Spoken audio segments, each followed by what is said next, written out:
বা যে ভাস্কর্যটা ভাঙলেন সেটি কি আপনি জানেন? সেটি সম্পর্কে আমার ধারণা নাই, তবে ওগুলো একটা বঙ্গবন্ধুর কোনো কাছের লোক হবে, এই আর কি। বঙ্গবন্ধুর কাছের লোক। আপনি আপনি আপনি পড়াশোনা করেছেন? হ্যাঁ, আমি করছি ইন্টার সেকেন্ড ইয়ার। জি। যে ইন্টার সেকেন্ড ইয়ারে পড়া অবধি আপনি দেখেননি কখনো কোন আদলে এটি তৈরি করা হয়েছে? এটি হয়তো ভাষা আন্দোলন অথবা 1971 সালে কোনো একটা সিটি হবে, কোনো এক ছবি। আর শেখ মুজিবুর রহমানের ছবিতে সবার উপরে, এখানে তো শেখ মুজিবুর রহমানের ছবি নেই। এরা সব শেখ মুজিবুর রহমানের কাছের লোক ছিল, আওয়ামী লীগের। এটি হচ্ছে 1971 সালে পাকিস্তানের যে সেনাবাহিনীরা বাংলাদেশের কাছে আত্মসমর্পণ করেছিল তার আদলে তৈরি করা। এটি কেন ভাঙলেন? এটি ভাঙছি, এটি থাকলে তো ওরা আবার আইসা দখল করবে যে আমাদের কোনো ছবি আছে, আমরা কইরে গেছি, বিভিন্ন পোস্টমার্ক দিয়ে ওরা আবার আসতে পারে। আপনি যে মূর্তিটা ভাঙলেন বা যে আচ্ছা দর্শক শ্রোতারা, এই ছেলেটির বক্তব্য শুনলেন তো? শুনে আপনাদের কি মনে হলো বলুন তো দেখি। সে মাত্র ইন্টার সেকেন্ড ইয়ারে পড়ে, সে বাংলাদেশের ইতিহাস জানে না, মুক্তিযুদ্ধের ইতিহাস জানে না। সে আবার বঙ্গবন্ধু উচ্চারণ করেছে, বঙ্গবন্ধু নামটা উচ্চারণ করেছে, ঠিক আছে, মানে উপাধিটা উচ্চারণ করেছে। এ থেকে বোঝা গেল যে বঙ্গবন্ধু বলাটা এখনো বাংলাদেশ থেকে একেবারে চলে যায় নাই, ঠিক আছে। তো এটি আমার বক্তব্য না। আমার বক্তব্য হচ্ছে যে এই ছেলেটি জানে না যে এই এই এই যে ভাস্কর্যগুলোর ভাস্কর্যের স্মৃতিচিহ্ন যেগুলো আছে এইগুলো কোথাকার, এরা কারা জানে না। সে বলেছে 1978 সালের ভাষা আন্দোলন সামথিং লাভ লাভ লাভ লাভ 52 জানে না, 71 জানে না, 6 দফা আন্দোলন জানে না, কোনো কিছু জানে না। কে বা কারা তাকে শিখিয়ে দিয়েছে, শিখিয়ে দিয়ে তাকে এইখানে পাঠিয়ে দিয়েছে। এবং যারা এইগুলো এই ভাস্কর্যগুলো ভাঙতেছে, হ্যাঁ আমি ঠিক শব্দটা খুঁজে পাচ্ছি না, ভাস্কর্য ভাঙতেছে,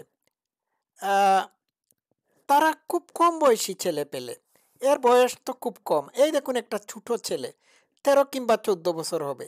এই দেখুন আরেকটা। এরা কারা, কারা এদেরকে পাঠিয়েছে বলুন? ছেলেটি বলেছে চিনি না, তবে মনে হয় বঙ্গবন্ধুর কাছের লোক ছিল।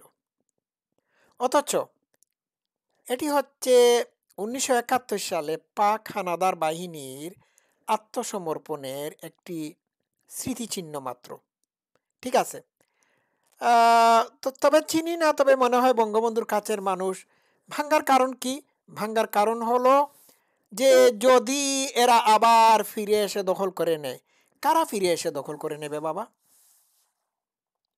পাক হানাদার বাহিনীর মানুষ দখল করে নেবে, নাকি বঙ্গবন্ধু শেখ মুজিবুর রহমানের নেতৃত্বে যে মুক্তিযুদ্ধ হয়েছিল, আর যে মুক্তিযোদ্ধারা পরিচালিত করেছিল, মানে মুক্তিযোদ্ধারা মানে করেছিল, যে মুক্তিযোদ্ধারা করেছিল, তারা কি এসে দখল করে নেবে? সব এই ছেলেটার কথাবার্তা শুনে সব কিছু হজবরল মনে হচ্ছে।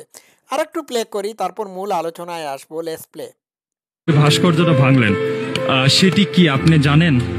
সেটি সম্পর্কে আমার ধারণা নাই, তবে ওগুলো একটা বঙ্গবন্ধুর কোনো কাছের লোক হবে, বঙ্গবন্ধুর কাছের লোক হবে। আমি ওই ছোট ছেলেটাকে দেখাচ্ছি, একটু পিছনের দিকে ফিরিয়ে নিয়ে যাচ্ছি। এই দেখুন, এই দেখুন, এর বয়স কত? কি কোনো স্কুলের ছাত্র, কলেজের ছাত্র, নাকি কোনো টুকাই, নাকি তাকে ভাড়া করে নিয়ে আসা হয়েছে? মনে হচ্ছে 6-7 ছাত্র হবে, অথবা কোনো চানাচুর বিক্রেতা হবে, কোনো বা টুকাই মুকাই হবে, কিচ্ছু জানি না। এই দেখুন একটা লোক এই ভাস্কর্যগুলো ভাঙতেছে। এই ভাস্কর্যটা অনন্য সুন্দর একটি ভাস্কর্য। এটি আমাদের ঐতিহাসিক দলিল। এই দলিলটাকে নিশ্চিহ্ন করে দেওয়া হচ্ছে। আমার কথা হচ্ছে যে আজকে ইউনূসের আমলে, খুব ভালো করে খেয়াল করবেন, বাংলাদেশের এমন কোনো জায়গা নাই যেখানে মুক্তিযুদ্ধের স্মৃতি বিজড়িত জিনিসগুলোকে মুছে ফেলে দেওয়া হচ্ছে না। এমন কোনো জায়গা নাই, এমন কোনো এলাকা নাই, এমন কোনো অঞ্চল নাই যেখানে মুক্তিযুদ্ধের ভাস্কর্য, মুক্তিযোদ্ধার ভাস্কর্য, মুক্তিযুদ্ধের স্মৃতি সম্বলিত মানে স্থাপনা ভাঙচুর করা হচ্ছে না বা ভাঙ্গা হচ্ছে না? কারণটা কি? তাহলে তো বোঝা যাচ্ছে ইউনূস জঙ্গি, ইউনূসের পরিচালিত শাসন ব্যবস্থায় মানে মুক্তিযুদ্ধকে মুছে দেওয়ার চেষ্টা করা হচ্ছে। সে ক্ষমতা দখল করার শুরুতে বলেছিল, একটা কথা বলেছিল, আপনাদের মনে আছে, রিসেট বাটনে চাপ দিয়ে সব কিছু মুছে ফেলে দেওয়া হবে। এই হচ্ছে ইউনূসের রিসেট বাটনে চাপ দেওয়ার উদাহরণ, নমুনা, এক্সাম্পল। আমাকে বলুন, যে ইউনূসের আমলে, যে ইউনূসের সরকারের আমলে দেশব্যাপী মুক্তিযোদ্ধাদেরকে গলায় জুতা পরিয়ে অপমানিত, অপদস্থ করা হচ্ছে, যে ইউনূসের আমলে সারা দেশব্যাপী জয় বাংলা, মুক্তিযুদ্ধের প্রধান স্লোগান জয় বাংলা স্লোগান দেওয়ার কারণে যাকে ইচ্ছা তাকে অ্যারেস্ট করে নিয়ে যাওয়া হচ্ছে। 14 বছরের একটা কিশোরকে, বাচ্চা ছেলেটিকে জয় বাংলা স্লোগান দেওয়ার কারণে এবং মুক্তিযুদ্ধের একটি বই তার হাতে পাওয়ার অপরাধে তাদের তথাকথিত অপরাধে পুলিশ তাকে অ্যারেস্ট করে নিয়ে গিয়েছে। এটা কি? তাহলে তো স্পষ্টত বোঝা যাচ্ছে যে ইউনূস এসেছে মুক্তিযুদ্ধের ইতিহাস, ঐতিহ্য সব কিছুকে তছনছ ধ্বংস করে দেওয়ার জন্য। তাহলে এই ইউনূসের সরকারটি কি? এই ইউনূসের সরকারটি হচ্ছে মুক্তিযুদ্ধের বিপক্ষের একটি শক্তি। ইউনূস প্রমাণ করতে চাচ্ছে যে মুক্তিযুদ্ধ করাটা ছিল অন্যায়, মুক্তিযুদ্ধটাই ছিল অবৈধ। যারা মুক্তিযুদ্ধ করেছিল তারা যুদ্ধাপরাধ করেছিল। এটা ইউনূস বোঝানোর চেষ্টা করতেছে। মনে রাখবেন, ইউনূসের নাম ইতিহাসে, বাংলাদেশের ইতিহাসে ঘৃণা ভরে স্মরণ করা হবে শুধুমাত্র একটি কারণে। এই একটি কারণটা হচ্ছে তার শাসন আমলে ধানমন্ডির 32 নম্বর বাড়ি ভাঙচুর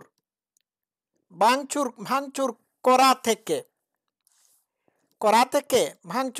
থেকে মুক্তিযুদ্ধের স্মৃতি সম্বলিত জায়গা, স্থাপনা জ্বালিয়ে পুড়িয়ে দেওয়া হয়েছে, সারকার করে দেওয়া হয়েছে। তাহলে কি প্রমাণিত হলো? প্রমাণিত হলো যে ইউনূসের আমলে বাংলাদেশের এমন কোনো জায়গা নাই যেখানে মুক্তিযুদ্ধের ভাস্কর্য, স্মৃতি বিজড়িত জায়গাগুলোকে তছনছ করে ধ্বংস করে দেওয়া হচ্ছে না। এমন কোনো জায়গা নাই যেখানে এইগুলো হচ্ছে না। সব জায়গায় হচ্ছে। বিষয়টা বুঝতে পারছেন? তাহলে প্রমাণিত হলো কি? প্রমাণিত হলো যে ইউনূস বাঙালি জাতীয়তাবাদ, কৃষ্টি সংস্কৃতি এবং বাংলাদেশের বাঙালিদের স্বাধীনতার শত্রু। সে যদি বাংলাদেশের মুক্তিযুদ্ধ, স্বাধীনতার ইতিহাস, ঐতিহ্যের পাহারাদার, সংরক্ষক হতো, তাহলে এইভাবে বাংলাদেশের প্রতিটা জায়গায় মুক্তিযুদ্ধের স্মৃতিকে ধ্বংস করে দেওয়া হতো না। বিষয়টা বুঝতে পারছেন? তো সে হচ্ছে জামাত, ইসলামী ছাত্র শিবির, হিজবুত তাহরির, এই সমস্ত জঙ্গিদের গডফাদার, তাদের পাহারাদার। বুঝতে পারছেন? তো এটাই তো আমি ইউনূসকে বলতে চাচ্ছি, ধানমন্ডির 32 নম্বর বাড়ি পুড়িয়ে দিলে কি এমন ক্ষতি করবে? মানুষের মন থেকে তো ধানমন্ডির 32 নম্বর বাড়ি বা মুক্তিযুদ্ধের ইতিহাস তুমি মুছে দিতে পারবা না। তো তুমি যে বাংলাদেশের একটি কলঙ্কিত অধ্যায়, বাংলাদেশের স্বাধীনতা, মুক্তিযুদ্ধ, এইগুলোর একটা বিরোধী শক্তি কিংবা শত্রু, তাতে কোনো প্রমাণের অপেক্ষা রাখে না।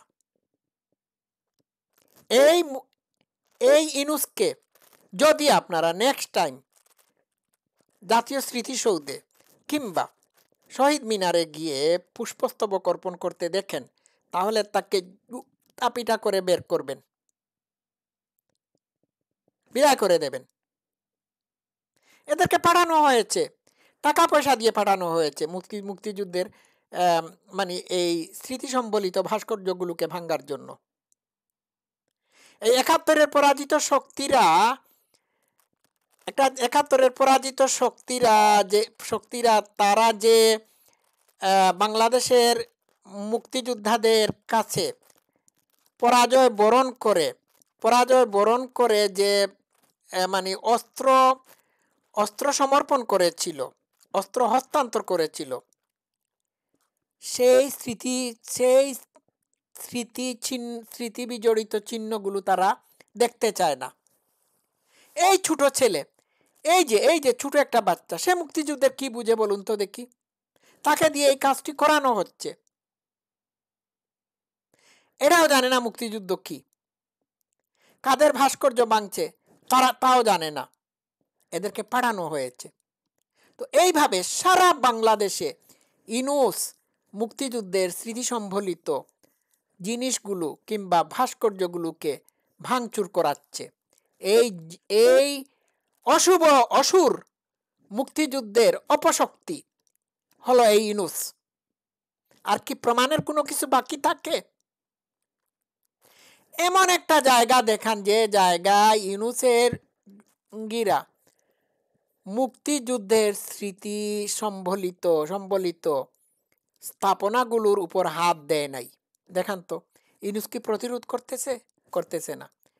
সে ঠিকই পিনাকি ভট্টাচার্যের বাড়িতে হামলা হওয়ার আশঙ্কা দেখা দিলে ওইখানে পুলিশ প্রহারা দেয়, পুলিশ ফোর্স পাঠায়। কিন্তু ধানমন্ডির ২৫ নম্বর বাড়ি ভাঙ্গার ব্যাপারে সে কোনো মানে বরং উৎসাহ দিয়েছিল, কোনো প্রতিরোধ গড়ে তুলে নাই। দুঃখজনক, কি আর বলবো।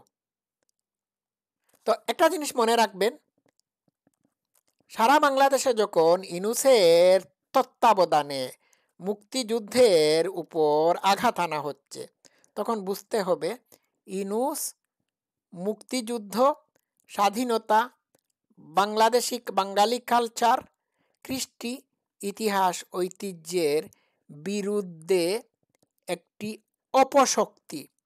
এই অপশক্তি অসুরকে হটাতে হবে।